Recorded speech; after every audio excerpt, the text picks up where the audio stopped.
प्यारे विद्यार्थियों, असी अपने पिछले लैक्चर दे विच अपना 6वीं का तीजा अभ्यास संख्यावां नाल खेडना कर रहे सी।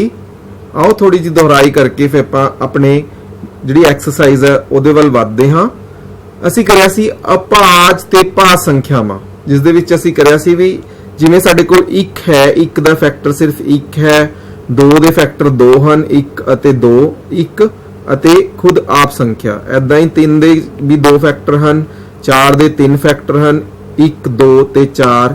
ऐदां ही 5 दे 2 फैक्टर हन, 6 दे 4 फैक्टर हन, 7 दे 2 हन, 8 दे 4 हन, 9 दे 3 हन, 10 दे 4 हन, 11 दे 2 हन ते 12 दे 6। 12 दे 6 किवें हन?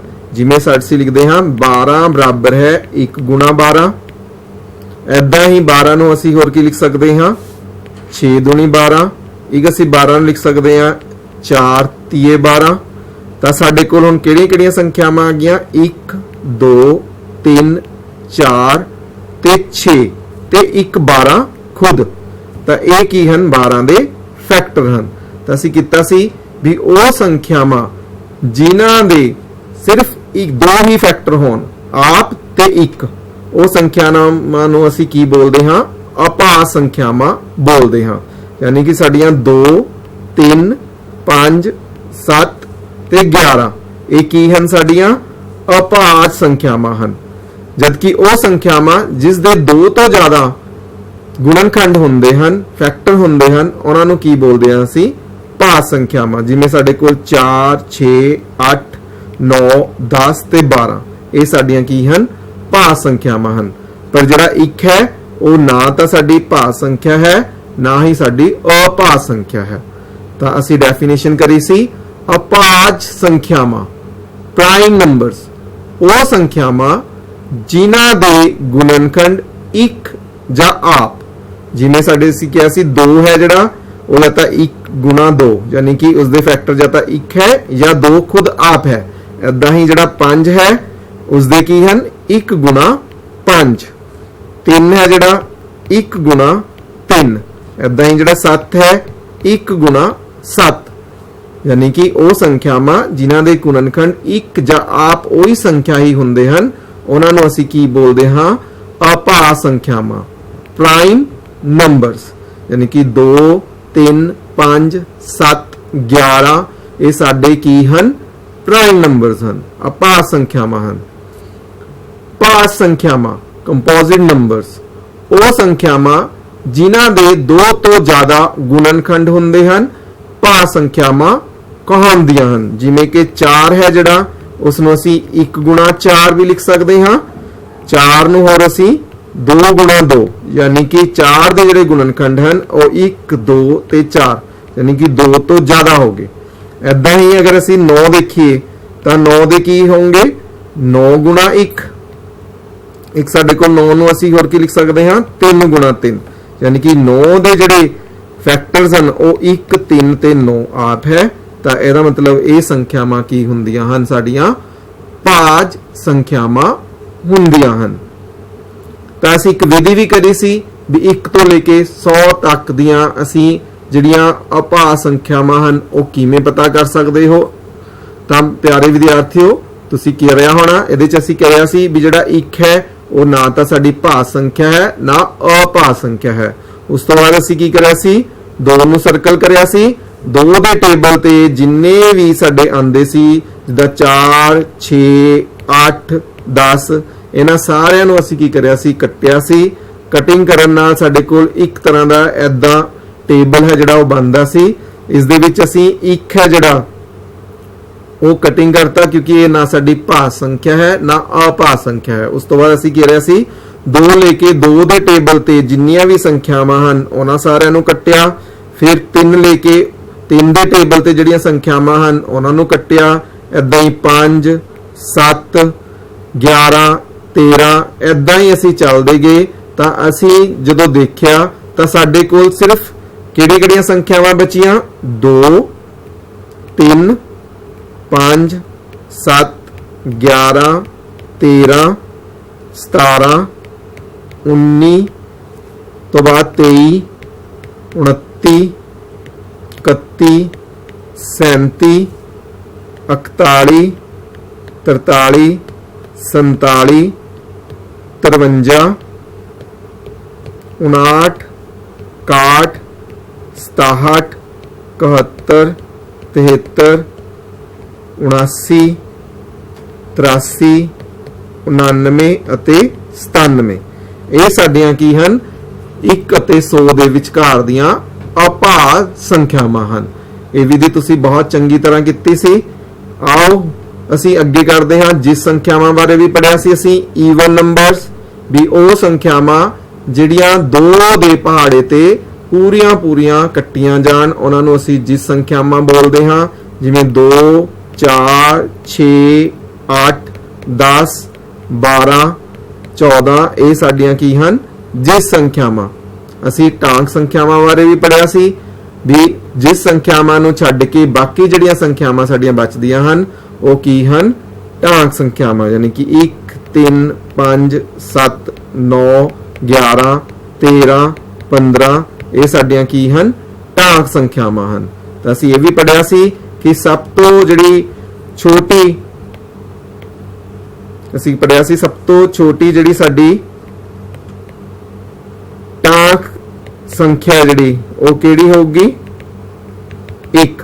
ਜੇ ਅਸੀਂ ਗੱਲ ਕਰੀ ਸੀ ਅਭਾਜ ਸਭ ਤੋਂ ਛੋਟੀ ਅਭਾਜ ਸੰਖਿਆ ਦੀ ਉਹ ਸਾਡੀ ਕੀ ਹੈ 2 ਤੇ 2 ਸਾਡੀ ਕੀ ਹੈ ਜਿਸਤ ਸੰਖਿਆ ਵੀ ਹੈ।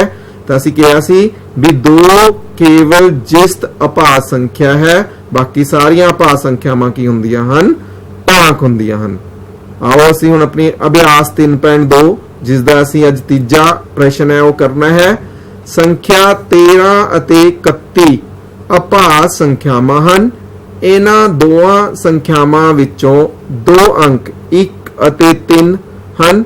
100 ਤੱਕ ਦੀਆਂ ਸੰਖਿਆਵਾਂ ਵਿੱਚ ਅਜਿਹੇ ਹੋਰ ਸਾਰੇ ਜੋੜੇ ਪਤਾ ਕਰੋ। ਜਿਹਦੇ ਸੇ ਕਹਿੰਦੇ ਵੀ 13 ਕੀ ਹੈ ਸਾਡੀ ਅਭਾਜ ਸੰਖਿਆ ਹੈ। ਜੇਕਰ ਅਸੀਂ ਇਹਦੇ ਅੰਕਾਂ ਨੂੰ ਉਲਟਾ ਦਈਏ ਤਾਂ 31 ਵੀ ਸਾਡੀ ਕੀ ਹੈ ਅਭਾਜ ਸੰਖਿਆ ਹੈ। ਅਸੀਂ ਇਸ ਤਰ੍ਹਾਂ ਦੇ ਜੋੜੇ ਹੋਰ ਲੱਭਣੇ ਹਨ ਕਿ 1 ਅਤੇ 100 ਦੇ ਵਿਚਕਾਰ ਹੋਰ ਇਹ ਜੇ ਕਿੰਨੇ ਜੋੜੇ ਹਨ ਜਿਨ੍ਹਾਂ ਦੇ ਅੰਕਾਂ ਨੂੰ ਅਗਰ ਉਲਟਾਈਏ ਤਾਂ ਭਾਜ ਸੰਖਿਆ ਹੀ ਬਣਦੀ ਹੈ। ਜਿਵੇਂ ਕਿ ਅਸੀਂ ਕਹੀਏ ਵੀ 17 ਜਿਹੜੀ ਹੈਗੀ ਹੈ ਸਾਡੀ ਅਭਾਜ ਸੰਖਿਆ ਹੈ। ਅਗਰ ਅਸੀਂ ਇਸ ਦੇ ਅੰਕਾਂ ਨੂੰ ਉਲਟਾਉਂਦੇ ਹਾਂ ਤਾਂ 71 ਵੀ ਸਾਡੀ ਕੀ ਹੈ ਅਭਾਜ ਸੰਖਿਆ ਹੀ ਹੈ। ਜੇਕਰ ਹੁਣ ਅਸੀਂ 19 ਦੀ ਗੱਲ ਕਰੀਏ 19 ਅਭਾਜ ਸੰਖਿਆ ਹੈ ਪਰ ਜਦੋਂ ਅਸੀਂ ਇਹਦੇ ਅੰਕਾਂ ਨੂੰ ਉਲਟਾਉਂਦੇ ਹਾਂ ਤਾਂ 91 ਸਾਡੀ ਅਭਾਜ ਸੰਖਿਆ ਨਹੀਂ ਹੈ। ਤਾਂ ਇਸ ਦਾ ਮਤਲਬ ਇਹ ਹੈ ਵੀ ਇਹ ਅਸੀਂ ਜੋੜਾ ਨਹੀਂ ਲਿਖ ਸਕਦੇ। ਸਾਡਾ ਪਹਿਲਾ ਜੋੜਾ ਸੀ 17 ਅਤੇ 71 ਪਤਾ ਕੀਤਾ। ਉਸ ਤੋਂ ਬਾਅਦ 19 ਤੋਂ ਬਾਅਦ ਸਾਡੀ ਜਿਹੜੀ ਅਗਲੀ ਅਭਾਜ ਸੰਖਿਆ ਹੈ ਉਹ ਕੀ ਹੈ ਸਾਡੀ 23। ਪਰ 23 ਦੇ ਅਗਰ ਅਸੀਂ ਅੰਕਾਂ ਨੂੰ ਉਲਟਾਈਏ ਤਾਂ 32 ਸਾਡੀ ਅਭਾਜ ਸੰਖਿਆ ਨਹੀਂ ਹੈ। ਅਗਰ ਅਸੀਂ ਇਦਾਂ ਹੀ ਚੱਲਦੇ ਜਾਈਏ ਤਾਂ ਇਸੇ ਤਰ੍ਹਾਂ ਅਗਰ ਅਸੀਂ 37 ਦੀ ਗੱਲ ਕਰੀਏ 37 ਸਾਡੀ ਕੀ ਹੈ ਅਭਾਜ ਸੰਖਿਆ ਹੈ। ਜੇਕਰ ਅਸੀਂ ਇਹਦੇ ਅੰਕਾਂ ਨੂੰ ਉਲਟਾ ਦਈਏ ਤਾਂ 73 ਵੀ ਸਾਡੀ ਕੀ ਹੈ ਅਭਾਜ ਸੰਖਿਆ ਹੈ। ਇਸੇ ਤਰ੍ਹਾਂ ਸਾਡੇ ਕੋਲ 79 ਜਿਹੜੀ ਹੈਗੀ ਹੈ 79 ਉਹ ਕੀ ਹੈ ਅਭਾਜ ਸੰਖਿਆ ਹੈ। ਜੇਕਰ ਅਸੀਂ ਇਹਦੇ ਅੰਕਾਂ ਨੂੰ ਉਲਟਾ ਦਈਏ ਤਾਂ 97 ਜਿਹੜੀ ਹੈਗੀ ਹੈ 97 ਵੀ ਸਾਡੀ ਕੀ ਹੈ ਅਭਾਜ ਸੰਖਿਆ ਹੈ। ਤਾਂ ਸਾਡੇ ਕੋਲ ਕਿਹੜਾ ਜੋੜਾ ਆਇਆ ਸੀ ਇੱਕ 17 ਤੇ 71। ਦੂਜਾ ਸਾਡਾ ਕੀ ਹੈ 37 ਅਤੇ 73 ਤੇ ਤੀਜਾ ਜੋੜਾ ਕੀ ਹੈ ਸਾਡਾ 79 ਅਤੇ 97। ਯਾਨੀ ਕਿ 1 ਤੋਂ ਲੈ ਕੇ 100 ਦੇ ਵਿਚਕਾਰ ਸਾਡੇ ਕੋਲ ਸਿਰਫ 4 ਜੋੜੇ ਹਨ ਜਿਨ੍ਹਾਂ ਦੇ ਅਗਰ ਅਸੀਂ ਅੰਕਾਂ ਨੂੰ ਅਭਾਜ ਸੰਖਿਆਵਾਂ ਦੇ 4 ਜੋੜੇ ਹਨ ਜਿਨ੍ਹਾਂ ਦੇ ਅਗਰ ਅਸੀਂ ਅੰਕਾਂ ਨੂੰ ਉਲਟਾਉਂਦੇ ਹਾਂ ਤਾਂ ਫਿਰ ਸਾਨੂੰ ਜਿਹੜੀ ਸੰਖਿਆ ਪ੍ਰਾਪਤ ਹੁੰਦੀ ਹੈ ਉਹ ਸਾਨੂੰ ਅਭਾਜ ਸੰਖਿਆ ਹੀ ਪ੍ਰਾਪਤ ਹੁੰਦੀ ਹੈ। ਤੁਸੀਂ ਹੋਰ ਕਾਫੀ ਜਿਹੜੀਆਂ ਸੰਖਿਆਵਾਂ ਹਨ ਉਹਨਾਂ ਨੂੰ ਲੈ ਕੇ ਚੈੱਕ ਕਰ ਸਕਦੇ ਹੋ। ਜਿਵੇਂ ਮੈਂ 19 ਨੂੰ ਚੈੱਕ ਕੀਤਾ ਸੀ 23 ਨੂੰ ਚੈੱਕ ਕੀਤਾ ਸੀ। ਤੁਸੀਂ 29 ਨੂੰ ਚੈੱਕ ਕਰ ਸਕਦੇ ਹੋ। 29 ਕੀ ਹੈ ਸਾਡੀ ਅਭਾਜ ਸੰਖਿਆ ਹੈ ਪਰ ਜੇਕਰ ਅਸੀਂ ਇਹਦੇ ਅੰਕਾਂ ਨੂੰ ਉਲਟਾਉਂਦੇ ਹਾਂ ਤਾਂ 92 ਸਾਡੀ ਅਭਾਜ ਸੰਖਿਆ ਨਹੀਂ ਬਣਦੀ। ਤੁਸੀਂ ਕੀ ਕਰਨਾ ਹੈ ਇੱਕ ਵਾਰੀ ਜ਼ਰੂਰ 1 ਤੋਂ ਲੈ ਕੇ 100 ਤੱਕ ਜਿੰਨੀਆਂ ਵੀ ਅਭਾਜ ਸੰਖਿਆਵਾਂ ਹਨ ਉਹਨਾਂ ਦੇ ਅੰਕਾਂ ਨੂੰ 2 ਅੰਕਾਂ ਵਾਲੀਆਂ ਜਿਹੜੀਆਂ ਅਭਾਜ ਸੰਖਿਆਵਾਂ ਹਨ ਉਹਨਾਂ ਦੇ ਅੰਕਾਂ ਨੂੰ ਉਲਟਾ ਕੇ ਦੇਖਣਾ ਹੈ कि क्या तुसी इस तो इलावा भी कोई होर जोड़ा पता कर सकते हो, तो ये जरूर तुसी करके देखना है। आओ अगले प्रश्न वाल वधदे हां। 20 तो छोटियां सारियां अभाज ते भाज संख्यावां अलग अलग लिखो। देखो या तो तुसी 1 तो लेके 20 तक असी गिनती लिख लेंदे हां, 1 2 3 4 5 6 7 8 9 10 11 12 13 14 15 16 17 18 19 ਤੇ 20 ਅਸੀਂ ਇੱਕ ਵਿਧੀ ਕਰੀ ਸੀ। ਉਸ ਵਿਧੀ ਦੇ ਨਾਲ ਅਸੀਂ ਅਭਾਜ ਸੰਖਿਆਵਾਂ ਲੱਭੀਆਂ ਸੀ।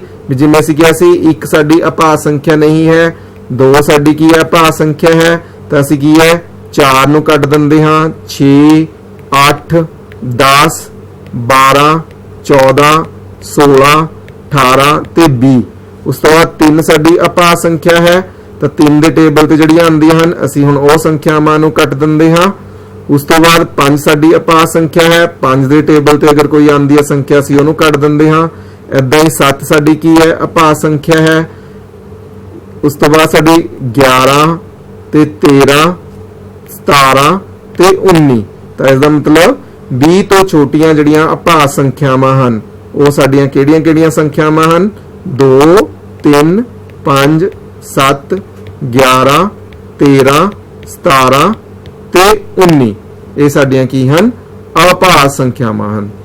ਇਸ ਤੋਂ ਬਾਅਦ ਅਗਰ ਅਸੀਂ ਭਾਜ ਸੰਖਿਆਵਾਂ ਦੀ ਗੱਲ ਕਰੀਏ ਤਾਂ 20 ਤੋਂ ਛੋਟੀਆਂ ਭਾਜ ਸੰਖਿਆਵਾਂ ਕਿਹੜੀਆਂ ਹਨ। ਸਭ ਤੋਂ ਛੋਟੀ ਭਾਜ ਸੰਖਿਆ ਕਿਹੜੀ ਹੈ 4 6 8 9 10 12 14 15 16 18 ਤੇ 20। ਇਹ ਸਾਡੀਆਂ ਕੀ ਹਨ ਭਾਜ ਸੰਖਿਆਵਾਂ ਹਨ। ਤੁਸੀਂ ਜਿਹੜੇ ਅਸੀਂ ਪਹਿਲਾਂ ਵਿਧੀ ਕਰੀ ਸੀ ਉਸ ਵਿਧੀ ਦੇ ਨਾਲ ਤੁਸੀਂ ਆਪਾਂ ਨੇ 1 ਤੋਂ ਲੈ ਕੇ 100 ਤੱਕ ਕੀਤਾ ਸੀ।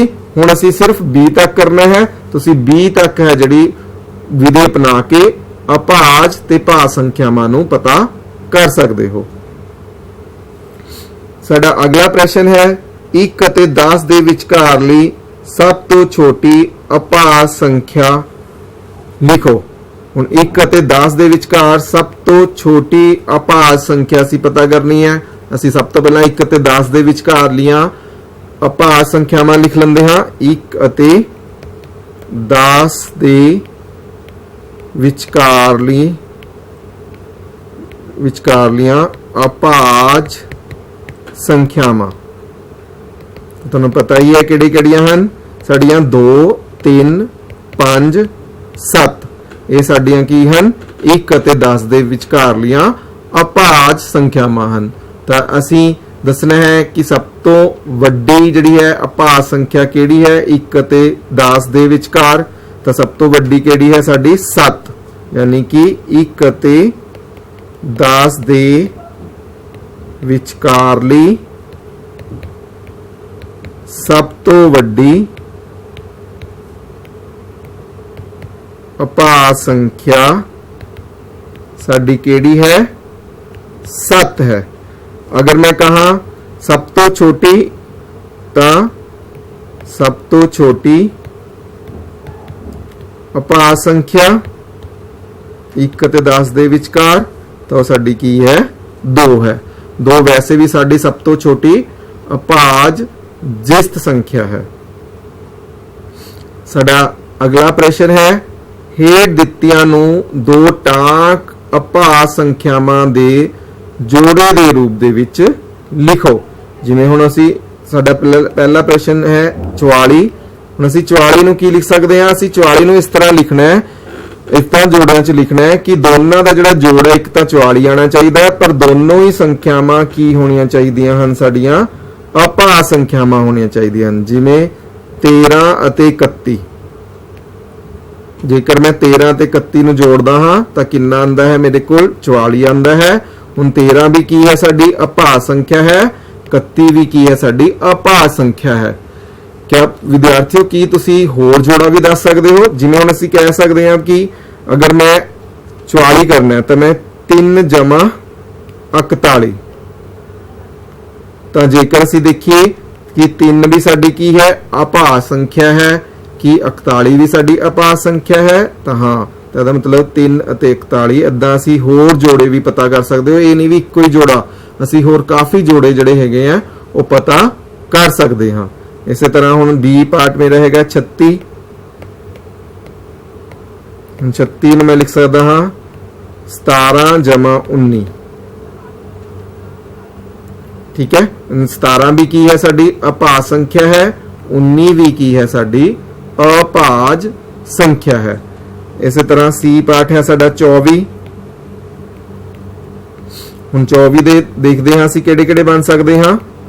7 ਜਮਾ 17, ਕਿਉਂਕਿ 7 ਵੀ ਕੀ ਹੈ ਸਾਡੀ ਅਭਾਜ ਸੰਖਿਆ ਹੈ, 17 ਵੀ ਸਾਡੀ ਕੀ ਹੈ ਅਭਾਜ ਸੰਖਿਆ ਹੈ। ਹੁਣ ਤੁਸੀਂ ਕਹੋਗੇ ਕਿ 24 ਨੂੰ ਅਸੀਂ 21 ਜਮਾ 3 ਵੀ ਲਿਖ ਸਕਦੇ ਹਾਂ, ਪਰ ਇਹਦੇ ਨਾਲ 3 ਹੈ ਜਿਹੜਾ ਉਹ ਤਾਂ ਅਭਾਜ ਸੰਖਿਆ ਹੈ, ਪਰ 21 ਸਾਡੀ ਅਭਾਜ ਸੰਖਿਆ ਨਹੀਂ ਹੈ। ਤਾਂ ਇਸ ਗੱਲ ਦਾ ਜ਼ਰੂਰ ਤੁਸੀਂ ਧਿਆਨ ਰੱਖਣਾ ਹੈ ਜਦੋਂ ਵੀ ਅਸੀਂ ਕਰਦੇ ਹਾਂ। ਜਿੱਦਾਂ ਹੁਣ 19 ਅਸੀਂ 24 ਨੂੰ 19 ਜਮਾ 5 ਇਹ ਲਿਖ ਸਕਦੇ ਹਾਂ, ਕਿਉਂਕਿ 19 ਵੀ ਕੀ ਹੈ ਸਾਡੀ ਅਭਾਜ ਸੰਖਿਆ ਹੈ, 5 ਵੀ ਕੀ ਹੈ ਸਾਡੀ ਅਭਾਜ ਸੰਖਿਆ ਹੈ। ਤਾਂ ਇਹਦਾ ਮਤਲਬ ਇਹ ਹੈ ਵੀ ਇੱਕੋ ਜੋੜਾ ਨਹੀਂ, ਅਸੀਂ ਕਈ ਤਰ੍ਹਾਂ ਦੇ ਇਦਾਂ ਦੇ ਜੋੜੇ ਲਿਖ ਸਕਦੇ ਹਾਂ ਜਿਨ੍ਹਾਂ ਦਾ ਜਿਹੜਾ ਜੋੜ ਹੈ ਉਹ 24 ਹੋਵੇ, ਪਰ ਜਿਹੜਾ ਸਾਡੇ ਕੋਲ ਦੋਨੋਂ ਹੀ ਸੰਖਿਆਵਾਂ ਕੀ ਹੋਣੀ ਚਾਹੀਦੀਆਂ ਅਭਾਜ। ਉਹ ਜੋੜੇ 1 ਵੀ ਹੋ ਸਕਦਾ ਹੈ, 2 ਵੀ ਹੋ ਸਕਦੇ ਆ, 3 ਵੀ ਹੋ ਸਕਦੇ ਆ। ਉਹ ਤੁਸੀਂ ਜ਼ਰੂਰ ਆਪਣੇ ਆਪ ਕਰਕੇ ਦੇਖਣੇ ਆ ਕਿ ਤੁਸੀਂ ਹੋਰ ਕਿੰਨੇ ਜੋੜੇ ਆ ਜਿਹੜੇ ਉਹ ਪਤਾ ਕਰ ਸਕਦੇ ਹੋ। ਇਦਾਂ ਹੀ ਸਾਡਾ ਡੀ ਪਾਰਟ ਹੈਗਾ 18। ਜੇਕਰ 18 ਦੀ ਗੱਲ ਕਰੀਏ ਤਾਂ ਮੇਰੇ ਕੋਲ 7 ਜਮਾ 11, ਕਿਉਂਕਿ 7 ਵੀ ਕੀ ਹੈ ਸਾਡੀ ਅਭਾਜ ਸੰਖਿਆ ਹੈ, 11 ਵੀ ਸਾਡੀ ਕੀ ਹੈ ਅਭਾਜ ਸੰਖਿਆ ਹੈ। ਇੱਕ ਜੋੜਾ ਤਾਂ ਇਹ ਹੋ ਗਿਆ। क्या होर जोड़ा हो सकता है? 18 ਨੂੰ अगर मैं लिखा देखो 15 जमा 3, ਤੁਸੀਂ ਕਹੋਗੇ ਇਹ ਵੀ ਕੀ ਬਣਦਾ 18, ਪਰ ਇਹਦੇ ਨਾਲ 3 ਤਾਂ ਕੀ ਹੈ ਸਾਡੀ ਅਭਾਜ ਸੰਖਿਆ ਹੈ, ਪਰ 15 ਸਾਡੀ ਅਭਾਜ ਸੰਖਿਆ ਨਹੀਂ ਹੈ। ਤਾਂ ਇਸ ਤਰ੍ਹਾਂ ਤੁਸੀਂ ਚੈੱਕ ਕਰ ਸਕਦੇ ਹੋ। ਤਾਂ ਇਹਦੇ ਵਿੱਚ ਅਸੀਂ ਦੇਖਿਆ ਕਿ ਅਗਰ ਅਸੀਂ ਕਿਸੇ ਵੀ ਦੋ ਟਾਂਕ ਅਭਾਜ ਸੰਖਿਆਵਾਂ ਦੇ ਜੋੜੇ ਦੇ ਰੂਪ ਦੇ ਵਿੱਚ ਲਿਖਣਾ ਹੈ ਤਾਂ ਅਸੀਂ ਕਿਵੇਂ ਲਿਖ ਸਕਦੇ ਹਾਂ। ਸਾਡਾ ਅਗਲਾ ਪ੍ਰਸ਼ਨ ਹੈ ਅਭਾਜ ਸੰਖਿਆਵਾਂ ਦੇ ਅਜਿਹੇ 3 ਜੋੜੇ ਲਿਖੋ ਜਿਨ੍ਹਾਂ ਦਾ ਅੰਤਰ 2 ਹੋਵੇ। ਹੁਣ ਅਭਾਜ ਸੰਖਿਆਵਾਂ ਇੱਕ ਤਾਂ ਹੋਣੀਆਂ ਚਾਹੀਦੀਆਂ, ਉਸ ਤੋਂ ਬਾਅਦ ਅਸੀਂ ਕਿੰਨੇ ਜੋੜੇ ਲਿਖਣੇ ਆ? 3 ਜੋੜੇ ਲਿਖਣੇ ਆ। ਉਹ ਕਿਸ ਤਰ੍ਹਾਂ ਦੇ ਹੋਣੇ ਚਾਹੀਦੇ ਆ? ਜਿਨ੍ਹਾਂ ਦਾ ਜਿਹੜਾ ਅੰਤਰ ਹੈ ਉਹ 2 ਹੋਣਾ ਚਾਹੀਦਾ ਹੈ। ਜਿਵੇਂ ਸਾਡੇ ਕੋਲ ਪਹਿਲੀ ਅਗਰ ਅਸੀਂ ਦੇਖੀਏ ਅਭਾਜ ਸੰਖਿਆ 2 ਹੈ, ਪਰ 2 ਤੋਂ ਅਗਲੀ ਅਭਾਜ ਸੰਖਿਆ 3 ਹੈ, ਪਰ ਇਹਨਾਂ ਦੋਨਾਂ ਦਾ ਜਿਹੜਾ ਅੰਤਰ ਹੈ ਉਹ 1 ਹੈ। ਇਹਦਾ ਮਤਲਬ ਇਹ ਜੋੜਾ ਨਹੀਂ ਹੋ ਸਕਦਾ ਸਾਡਾ। ਉਸ ਤੋਂ ਬਾਅਦ 3 ਤੇ ਅਗਲੀ ਅਭਾਜ ਸੰਖਿਆ ਕਿਹੜੀ ਹੈ 5। ਹੁਣ 3 ਅਤੇ 5 ਦਾ ਜਿਹੜਾ डिफरेंस है साडा वो कितना आंदा है 2 आंदा है, क्योंकि अगर असी 5 - 3 करिए तो कितना आंदा 2।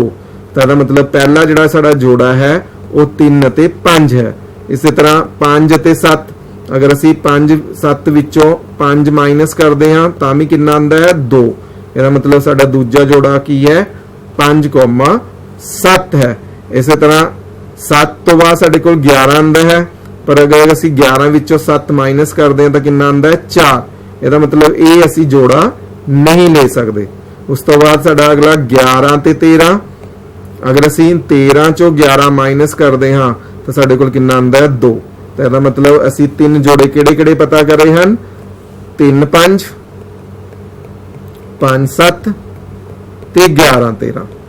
ਇਹ ਸਾਡੇ 3 जोड़े हैं। ਅਜਿਹੇ 3 जोड़े हैं ਜਿਹੜੇ ਕਿ 3 ਸਾਡੇ ਕੀ ਹਨ ਅਭਾਜ ਸੰਖਿਆਵਾਂ ਦੇ ਜੋੜੇ ਹਨ ਤੇ ਸਾਰਿਆਂ ਦਾ ਜਿਹੜਾ ਅੰਤਰ ਹੈ ਉਹ ਸਾਡੇ ਕੋਲ ਕੀ ਆ ਰਿਹਾ ਹੈ 2 ਆ ਰਿਹਾ ਹੈ। ਸਾਡਾ ਅਗਲਾ ਪ੍ਰਸ਼ਨ ਹੈ 8 ਦਿੱਤੀਆਂ ਵਿੱਚੋਂ ਕਿਹੜੀਆਂ ਸੰਖਿਆਵਾਂ ਅਭਾਜ ਸੰਖਿਆਵਾਂ ਹਨ। ਅਸੀਂ ਦੇਖਣਾ ਹੈ ਕਿ ਸਾਡੇ ਕੋਲ 4 ਸੰਖਿਆਵਾਂ ਦਿੱਤੀਆਂ ਗਈਆਂ ਹਨ। ਇਹ ਚਾਰੇ ਸੰਖਿਆਵਾਂ ਦੇ ਵਿੱਚੋਂ ਕਿਹੜੀਆਂ ਸੰਖਿਆਵਾਂ ਅਭਾਜ ਸੰਖਿਆਵਾਂ ਹਨ। ਅਗਰ ਅਸੀਂ 23 ਦੀ ਗੱਲ ਕਰੀਏ ਤਾਂ 23 ਦੇ ਜਿਹੜੇ ਗੁਣਨਖੰਡ ਹਨ ਉਹ ਸਿਰਫ 2 ਹੀ ਬਣਦੇ ਹਨ। ਕਿਹੜੇ 1 ਅਤੇ 1 ਖੁਦ 23 ਆਪ। ਤਾਂ ਇਹਦਾ ਮਤਲਬ ਉਹ ਸੰਖਿਆ ਅਸੀਂ ਕਰਿਆ ਸੀ ਜਿਸ ਦੇ ਸਿਰਫ 2 ਹੀ ਜੋੜੇ ਹੋ ਗੁਣਨਖੰਡ ਹੋਣ, ਉਹਨੂੰ ਕੀ ਬੋਲਦੇ ਹਾਂ ਅਸੀਂ ਅਭਾਜ ਸੰਖਿਆ ਬੋਲਦੇ ਹਾਂ। ਤਾਂ ਇਹਦਾ ਮਤਲਬ 23 ਸਾਡੀ ਕੀ ਹੈ ਅਭਾਜ ਸੰਖਿਆ ਹੈ। ਜੇਕਰ ਮੈਂ 51 ਦੀ ਗੱਲ ਕਰਾਂ ਤਾਂ 51 ਦੇ ਤਾਂ 51 ਗੁਣਾ 1 17 ਗੁਣਾ 3, क्योंकि 17 ਤੀ 51। इस दा मतलब ए दे 17 51 ਦੇ ਸਾਡੇ ਗੁਣਨਖੰਡ ਕਿਹੜੇ ਬਣੇ 1 3 ਹਾਂਜੀ 17 ਤੇ 51 खुद आप ਇਹਦਾ ਮਤਲਬ ਇਹ ਕੀ ਹੈ ਸਾਡੀ ਭਾਜ ਸੰਖਿਆ ਹੈ। ਉਸ ਤੋਂ ਬਾਅਦ 37 ਦੇ ਗੁਣਨਖੰਡ ਕੀ ਬਣਦੇ ਹਨ 37 ਗੁਣਾ 1 ਤਾਂ ਇਹਦਾ ਮਤਲਬ ਕੀ ਹੈ 37 ਕੀ ਹੈ ਸਾਡੀ ਅਪਾਜ ਸੰਖਿਆ ਹੈ क्योंकि ਇਸ ਦੇ ਸਿਰਫ ਦੋ ਹੀ ਗੁਣਨਖੰਡ ਬਣਦੇ ਹਨ ਇੱਕ 1 ਤੇ ਇੱਕ 37। ਉਸ ਤੋਂ ਬਾਅਦ 26 ਜੇ ਅਸੀਂ 26 ਦੀ ਗੱਲ ਕਰੀਏ ਤਾਂ 26 ਦੇ 26 ਗੁਣਾ 1 ਤੇ 13 ਗੁਣਾ 26 ਤਾਂ ਇਸ ਦੇ ਗੁਣਨਖੰਡ ਕਿਹੜੇ ਕਿਹੜੇ ਬਣੇ 1 2 13 ਤੇ 26 ਇਸ ਦੇ 4 ਗੁਣਨਖੰਡ ਬਣਦੇ ਹਨ 2 ਤੋਂ ਜ਼ਿਆਦਾ ਗੁਣਨਖੰਡ ਬਣਦੇ ਹਨ ਤਾਂ ਇਸ ਦਾ ਮਤਲਬ ਕੀ ਹੈ ਇਹ ਭਾਜ ਸੰਖਿਆ ਹੈ। ਤਾਂ ਪਿਆਰੇ ਵਿਦਿਆਰਥੀਓ ਅਗਰ ਅਸੀਂ ਦੇਖਣਾ ਹੈ ਕਿ ਕੋਈ ਵੀ ਦਿੱਤੀ ਹੋਈ ਸੰਖਿਆ ਸਾਡੀ ਅਭਾਜ ਸੰਖਿਆ ਹੈ ਜਾਂ ਨਹੀਂ ਤਾਂ ਹਮੇਸ਼ਾ ਅਸੀਂ ਕੀ ਕਰਨਾ ਹੈ ਉਸ ਦੇ ਗੁਣਨਖੰਡ ਬਣਾ ਕੇ ਦੇਖਣੇ ਹਨ।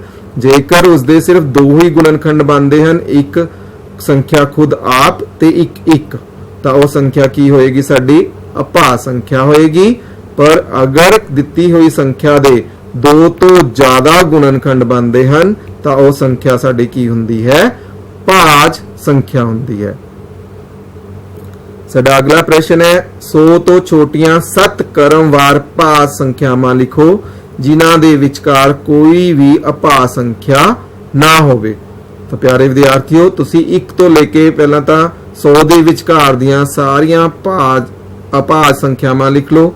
ਫਿਰ ਤੁਸੀਂ ਦੇਖੋ ਕਿ ਉਸ ਵਿੱਚ ਕਿਵੇਂ ਸੀਰੀਅਲ ਆਰਡਰ ਦੇ ਵਿੱਚ ਸਾਡੀਆਂ ਸੰਖਿਆਵਾਂ ਹਨ ਉਹ ਚੱਲਦੀਆਂ ਹਨ। ਜਿਵੇਂ ਹੁਣ ਅਸੀਂ ਗੱਲ ਕਰੀਏ 90 91 92 93 94 95 ਤੇ 96 ਕਿਉਂਕਿ 90 ਵੀ ਸਾਡੀ ਕੀ ਹੈ ਭਾਜ ਸੰਖਿਆ ਹੈ 91 ਵੀ ਕੀ ਹੈ ਸਾਡੀ ਭਾਜ ਸੰਖਿਆ ਹੈ 92 ਵੀ ਸਾਡੀ ਭਾਜ ਸੰਖਿਆ ਹੈ 93 ਵੀ ਸਾਡੀ ਕੀ ਹੈ ਭਾਜ ਸੰਖਿਆ ਹੈ 94 ਵੀ ਕੀ ਹੈ ਸਾਡੀ ਭਾਜ ਸੰਖਿਆ ਹੈ 95 ਵੀ ਕੀ ਹੈ ਭਾਜ ਸੰਖਿਆ ਹੈ ਤੇ 96 ਵੀ ਔਰ ਇਹ ਸਾਰੀਆਂ ਸੰਖਿਆਵਾਂ ਕੀ ਹਨ ਲਗਾਤਾਰ ਚੱਲਦੀਆਂ ਹਨ। ਤਾਂ ਇਹਦਾ ਮਤਲਬ ਕੀ ਹੈ 1 ਤੋਂ ਲੈ ਕੇ 100 ਦੇ ਵਿਚਕਾਰਲੀਆਂ ਸੰਖਿਆਵਾਂ ਦੇ ਵਿੱਚ 90 ਤੋਂ ਲੈ ਕੇ 96 ਤੱਕ ਉਹ ਭਾਜ ਸੰਖਿਆਵਾਂ ਹਨ ਜਿਸ ਦੇ ਵਿੱਚ ਕੋਈ ਵੀ ਅਭਾਜ ਸੰਖਿਆ ਨਹੀਂ ਆਉਂਦੀ। ਸਾਡਾ ਅਗਲਾ ਪ੍ਰਸ਼ਨ ਹੈ ਹੇਠ ਦਿੱਤੀਆਂ ਸੰਖਿਆਵਾਂ ਵਿੱਚੋਂ ਹਰੇਕ ਨੂੰ 3 ਅਭਾਜ ਸੰਖਿਆਵਾਂ ਦੇ ਜੋੜੇ ਦੇ ਰੂਪ ਵਿੱਚ ਲਿਖੋ। ਅਸੀਂ 21 ਨੂੰ ਇਸ ਤਰ੍ਹਾਂ ਲਿਖਣਾ ਹੈ 3 ਸੰਖਿਆਵਾਂ ਦੇ ਜੋੜ ਦੇ ਬਰਾਬਰ ਲਿਖਣਾ ਹੈ ਕਿ ਤਿੰਨੋਂ ਸੰਖਿਆਵਾਂ ਕੀ ਹੋਣੀਆਂ ਚਾਹੀਦੀਆਂ ਹਨ ਸਾਡੀਆਂ ਅਭਾਜ ਸੰਖਿਆਵਾਂ ਹੋਣੀਆਂ ਚਾਹੀਦੀਆਂ ਹਨ। ਜਿੱਦਾਂ 3 ਜਮਾ 5 ਜਮਾ 13 ਜੇ ਅਸੀਂ ਇਹਨਾਂ ਨੂੰ ਐਡ ਕਰਦੇ ਹਾਂ ਤਾਂ ਸਾਡੇ ਕੋਲ ਕਿੰਨਾ ਆਉਂਦਾ ਹੈ 21।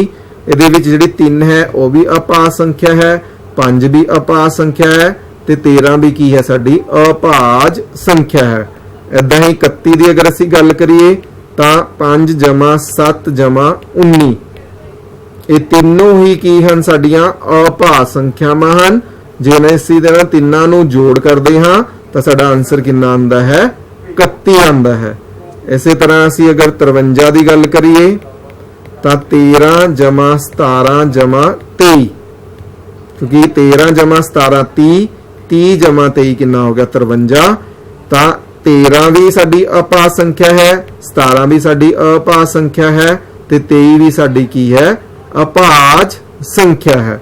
ਇਸੇ ਤਰ੍ਹਾਂ ਸਾਡਾ ਲਾਸਟ ਜਿਹੜਾ ਡੀ ਪਾਰਟ ਹੈ 61 ਇਹਨੂੰ ਮੈਂ ਲਿਖ ਸਕਦਾ ਹਾਂ 11 ਜਮਾ 13 ਜਮਾ 37 ਕਿਉਂਕਿ ਜਦੋਂ ਅਸੀਂ ਇਹਨਾਂ ਨੂੰ ਜੋੜ ਕਰਦੇ ਹਾਂ ਤਾਂ ਸਾਡੇ ਕੋਲ ਆਨਸਰ ਕਿੰਨਾ ਆਉਂਦਾ ਹੈ 61 ਆਉਂਦਾ ਹੈ। ਇਹਦੇ ਵਿੱਚ 11 ਵੀ ਕੀ ਹੈ ਸਾਡੀ ਅਭਾਜ ਸੰਖਿਆ 13 ਵੀ ਕੀ ਹੈ ਅਭਾਜ ਸੰਖਿਆ ਤੇ 37 ਵੀ ਕੀ ਹੈ ਸਾਡੀ ਅਭਾਜ ਸੰਖਿਆ ਹੈ। ਤਾਂ ਪਿਆਰੇ ਵਿਦਿਆਰਥੀਓ ਫੇਰ ਹੋਈ ਗੱਲ ਤੁਸੀਂ ਦੇਖਣਾ ਹੈ ਕਿ ਕਿਆ ਤੁਸੀਂ 21 31 53 ਤੇ 61 ਦੇ ਇਸ ਤੋਂ ਇਲਾਵਾ ਵੀ ਕੋਈ ਹੋਰ ਜੋੜੇ ਬਣ ਸਕਦੇ ਹਨ ਅਭਾਜ ਜੋੜੇ ਜਿਨ੍ਹਾਂ ਨੂੰ ਅਗਰ ਅਸੀਂ ਜੋੜ ਕਰੀਏ ਤਾਂ ਸਾਡੀ ਸੰਖਿਆ ਤਾਂ ਇਹੀ ਬਣੇ ਪਰ ਇਹਨਾਂ ਦੇ ਵਿੱਚ ਕੀ ਹੋਵੇ ਡਿਫਰੈਂਟ ਸੰਖਿਆ ਹੋਵੇ। ਇਹ ਤੁਸੀਂ ਖੁਦ ਇੱਕ ਵਾਰੀ ਜ਼ਰੂਰ ਕਰਕੇ ਦੇਖਣਾ ਹੈ। ਸਾਡਾ ਅਗਲਾ ਪ੍ਰਸ਼ਨ ਹੈ 20 ਤੋਂ ਛੋਟੀਆਂ ਅਭਾਜ ਸੰਖਿਆਵਾਂ ਦੇ ਅਜਿਹੇ 5 ਜੋੜੇ ਲਿਖੋ ਜਿਨ੍ਹਾਂ ਦਾ ਜੋੜ 5 ਨਾਲ ਭਾਗ ਹੋਵੇ। ਜਿਵੇਂ ਕਿ ਸਾਡੇ ਕੋਲ 3 ਜਮਾ 7 ਕੀ ਬਣਦਾ 10 ਹੁਣ 3 ਅਤੇ 7 ਦੋਨੋਂ ਹੀ ਕੀ ਹਨ, ਸਾਡੀਆਂ ਅਭਾਜ ਸੰਖਿਆਵਾਂ ਹਨ ਤੇ ਜਿਹੜਾ 10 ਹੈ ਉਹ 2 ਦੇ ਨਾਲ ਪੂਰਾ ਪੂਰਾ ਕੀ ਹੁੰਦਾ ਹੈ, ਭਾਗ ਹੁੰਦਾ ਹੈ। 5 ਦੇ ਨਾਲ ਪੂਰਾ ਪੂਰਾ ਕੀ ਹੁੰਦਾ ਹੈ, ਭਾਗ ਹੁੰਦਾ ਹੈ। ਤਾਂ ਆਓ ਅਸੀਂ ਉਹ ਜੋੜੇ ਪਤਾ ਕਰਦੇ ਹਾਂ। ਜਿੱਦਾਂ 2 + 3 ਕਿੰਨਾ ਹੋ ਗਿਆ, 5, ਔਰ 5 ਦੇ ਨਾਲ ਪੂਰਾ ਪੂਰਾ ਕੀ ਹੁੰਦਾ ਹੈ, ਭਾਗ ਹੁੰਦਾ ਹੈ। ਉਸੇ ਤਰ੍ਹਾਂ 2 + 13 15, 15 ਕੀ ਹੈ, 5 ਦੇ ਨਾਲ ਪੂਰਾ ਪੂਰਾ ਭਾਗ ਹੁੰਦਾ ਹੈ। ਉਸੇ ਤਰ੍ਹਾਂ 11 + 9, ਹੁਣ 9 ਤਾਂ ਅਸੀਂ ਲਿਖ ਨਹੀਂ ਸਕਦੇ ਕਿਉਂਕਿ ਅਸੀਂ ਕਿਹਾ ਛੋਟੀਆਂ ਅਭਾਜ ਸੰਖਿਆਵਾਂ, ਅਸੀਂ ਅਭਾਜ ਲੈਣੀਆਂ ਹਨ। 11 ਤਾਂ ਅਭਾਜ ਹੈਗੀ ਹੈ ਪਰ ਜਿਹੜੀ 9 ਹੈ ਉਹ ਸਾਡੀ ਅਭਾਜ ਨਹੀਂ ਹੈ। ਇਦਾਂ ਹੀ 17 + 3 ਕਿੰਨਾ ਹੋ ਗਿਆ, 20, 20 ਵੀ ਕੀ ਹੈ, 5 ਨਾਲ ਪੂਰਾ ਪੂਰਾ ਭਾਗ ਯੋਗ ਹੈ। ਇਸੇ ਤਰ੍ਹਾਂ 7 + 3 ਤਾਂ ਅਸੀਂ ਕਰਿਆ ਹੀ ਸੀ ਵੀ ਸਾਡੇ ਕੋਲ 10 ਆਂਦਾ ਹੈ ਤੇ ਜਿਹੜਾ 10 ਹੈ ਉਹ 5 ਨਾਲ ਪੂਰਾ ਪੂਰਾ ਭਾਗ ਹੁੰਦਾ ਹੈ। ਤੇ ਇੱਕ ਜੋੜਾ ਰਹਿ ਗਿਆ, ਇਹ ਤੁਸੀਂ ਹੁਣ ਆਪ ਦੇਖਣਾ ਹੈ ਕਿ ਇੱਕ ਜੋੜਾ ਹੋਰ ਕਿਹੜਾ ਤੁਸੀਂ ਪਤਾ ਕਰ ਸਕਦੇ ਹੋ ਵੀ ਜਿਹਦਾ ਜਿਹੜਾ ਜੋੜ ਹੈ ਉਹ ਕੀ ਹੋਵੇ, 5 ਨਾਲ ਭਾਗਯੋਗ ਹੋਵੇ ਪਰ ਦੋਨੋਂ ਹੀ ਸੰਖਿਆ ਕੀ ਹੋਣੀਆਂ ਚਾਹੀਦੀਆਂ ਹਨ, ਅਭਾਜ ਹੋਣੀਆਂ ਚਾਹੀਦੀਆਂ ਹਨ। ਸਾਡਾ ਲਾਸਟ ਪ੍ਰਸ਼ਨ ਹੈ ਖਾਲੀ ਥਾਵਾਂ ਭਰੋ। ਅਸੀਂ ਹੁਣ ਖਾਲੀ ਥਾਵਾਂ ਭਰਨੀਆਂ ਹਨ। ਪਹਿਲਾ ਇਹ ਪਾਠ ਹੈ, ਉਹ ਸੰਖਿਆ ਜਿਸ ਦੇ ਕੇਵਲ 2 ਗੁਣਨਖੰਡ ਹੋਣ ਉਹ ਇੱਕ ਡੈਸ਼ ਸੰਖਿਆ ਕਹਾਉਂਦੀ ਹੈ। ਤੇ ਪਿਆਰੇ ਵਿਦਿਆਰਥੀਓ, ਅਸੀਂ ਕਰਿਆ ਹੀ ਸੀ ਵੀ ਉਹ ਸੰਖਿਆਵਾਂ ਜਿਨ੍ਹਾਂ ਦੇ ਕੇਵਲ 2 ਗੁਣਨਖੰਡ ਹੁੰਦੇ ਹਨ ਉਹ ਕਿਹੜੀਆਂ ਸੰਖਿਆਵਾਂ ਕਹਾਉਂਦੀਆਂ ਹਨ, ਅਭਾਜ ਸੰਖਿਆਵਾਂ। ਜਿਵੇਂ ਸਾਡੇ ਕੋਲ 2 ਹੈ, 2 ਦੇ ਸਾਡੇ ਕੋਲ 2 × 1, ਇਦਾਂ ਹੀ 3 ਦੇ 3 × 1, 5 ਦੇ 5 × 1, ਸਿਰਫ 2 ਹੀ ਗੁਣਨਖੰਡ ਬਣਦੇ ਹਨ, ਜਾਂ ਤਾਂ 1 ਜਾਂ ਸੰਖਿਆ ਆਪ, ਉਸ ਨੂੰ ਕੀ ਬੋਲਦੇ ਹਾਂ ਅਸੀਂ, ਅਭਾਜ ਸੰਖਿਆ। ਸਾਡਾ ਅਗਲਾ ਹੈ ਉਹ ਸੰਖਿਆ ਜਿਸ ਦੇ 2 ਤੋਂ ਜ਼ਿਆਦਾ ਗੁਣਨਖੰਡ ਹੋਣ ਉਸ ਸੰਖਿਆ ਨੂੰ ਅਸੀਂ ਕੀ ਬੋਲਦੇ ਹਾਂ, ਭਾਜ ਸੰਖਿਆ। ਉਸ ਨੂੰ ਅਸੀਂ ਕੀ ਬੋਲਦੇ ਹਾਂ, ਭਾਜ ਸੰਖਿਆ ਕਹਿੰਦੇ ਹਾਂ। ਜਿੱਦਾਂ 4 ਹੈ, 6 ਹੈ, 8 ਹੈ, 9 ਹੈ, 10 ਹੈ, ਇਹ ਸਾਰੀਆਂ ਸਾਡੀਆਂ ਕੀ ਹਨ, ਭਾਜ ਸੰਖਿਆਵਾਂ ਹਨ। ਇੱਕ ਨਾ ਤਾਂ ਡੈਸ਼ ਹੈ ਅਤੇ ਨਾ ਹੀ ਡੈਸ਼, ਇਹਦਾ ਮਤਲਬ ਇੱਕ ਨਾ ਤਾਂ ਭਾਜ ਸੰਖਿਆ ਹੈ ਔਰ ਨਾ ਹੀ ਅਭਾਜ ਸੰਖਿਆ ਹੈ। ਇਹ ਅਸੀਂ ਕੀਤਾ ਸੀ। ਉਸ ਤੋਂ ਬਾਅਦ ਸਭ ਤੋਂ ਛੋਟੀ ਅਭਾਜ ਸੰਖਿਆ, ਸਾਡੀ ਸਭ ਤੋਂ ਛੋਟੀ ਜਿਹੜੀ ਅਭਾਜ ਸੰਖਿਆ ਹੈ ਉਹ ਕਿਹੜੀ ਹੈ, 2 ਹੈ। ਸਭ ਤੋਂ ਛੋਟੀ ਭਾਜ ਸੰਖਿਆ, ਭਾਜ ਸੰਖਿਆ ਦੀ ਅਗਰ ਗੱਲ ਕਰੀਏ ਤਾਂ ਸਭ ਤੋਂ ਛੋਟੀ ਜਿਹੜੀ ਭਾਜ ਸੰਖਿਆ ਹੈ ਸਾਡੀ ਕਿੰਨੀ ਹੈ, 4 ਹੈ। ਉਸ ਤੋਂ ਬਾਅਦ ਸਭ ਤੋਂ ਛੋਟੀ ਜਿਸਤ ਸੰਖਿਆ, ਸਭ ਤੋਂ ਛੋਟੀ ਜਿਸਤ ਸੰਖਿਆ ਸਾਡੀ ਕਿਹੜੀ ਹੈ, 2 ਹੈ। ਤੇ ਇਹ ਵੀ ਯਾਦ ਰੱਖਣਾ ਹੈ ਜਿਹੜੀ 2 ਹੈ ਉਹ ਸਭ ਤੋਂ ਛੋਟੀ ਜਿਸਤ ਅਭਾਜ ਸੰਖਿਆ ਹੈ, ਕਿਉਂਕਿ ਬਾਕੀ ਜਿੰਨੀਆਂ ਵੀ ਸਾਡੀਆਂ ਅਭਾਜ ਸੰਖਿਆਵਾਂ ਹਨ ਉਹ ਸਾਰੀਆਂ ਕੀ ਹਨ, ਟਾਂਕ ਹਨ। ਤਾਂ ਪਿਆਰੇ ਵਿਦਿਆਰਥੀਓ, ਅੱਜ ਅਸੀਂ ਅਭਿਆਸ 3.2 ਦੇ ਜਿਹੜੇ ਬਾਕੀ ਪ੍ਰਸ਼ਨ ਰਹਿੰਦੇ ਸੀ ਉਹ ਚੰਗੀ ਤਰ੍ਹਾਂ ਕਰੇ ਤੇ ਅਸੀਂ ਦੇਖਿਆ ਕਿ ਭਾਜ ਤੇ ਅਭਾਜ ਦੀ ਅਗਰ ਸਾਨੂੰ ਪਤਾ ਹੈ ਤਾਂ ਅਸੀਂ ਪ੍ਰਸ਼ਨਾਂ ਨੂੰ ਕਿਵੇਂ ਆਸਾਨੀ ਨਾਲ ਹੱਲ ਕਰ ਸਕਦੇ ਹਾਂ। ਧੰਨਵਾਦ।